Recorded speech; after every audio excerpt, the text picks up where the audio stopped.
आणि अमित साटमला भुंकायलाच ठेवलंय, त्याच्यामुळे त्यांनी त्याचं काम करावं, उत्तम करतोय तो. साठवणे ऑटो रिक्षा चालकांना, हिंदी भाषिक ऑटो रिक्षा चालक ज्यांनी मराठी भाषा शिकली आहे त्यांना प्रमाणपत्र देताना त्यांनी हिंदीत भाषण केलं एक. आणि त्यावेळेस एका याच्यामध्ये बोलताना त्यांनी राजसाहेबांवरती असं म्हटलं की त्यांनी आपल्या नातवाला बालमोहन मराठी शाळेमध्ये शिकवून दाखवावं आधी.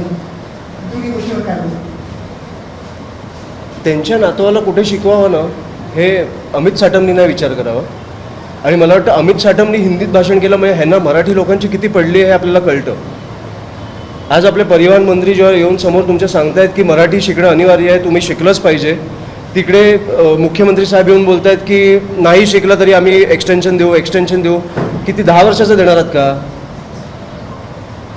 तुम्हाला भाषेची पडली, जा दक्षिणेत जा कुठेही जा, त्यांनी ते त्यांची भाषा त्यांना कशी जपायची हे कळतं.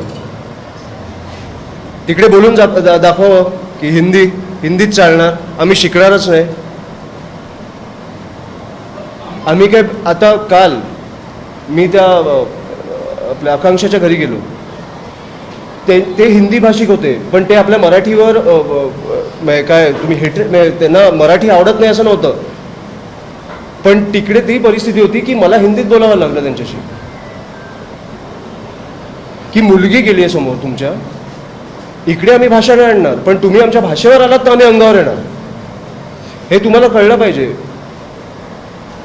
आणि अमित साटमला भुंकायलाच ठेवलंय, त्याच्यामुळे त्यांनी त्याचं काम करावं, उत्तम करतोय तो. मला अशा लोकांच्या मी काय बोलू ह्या लोकांवर?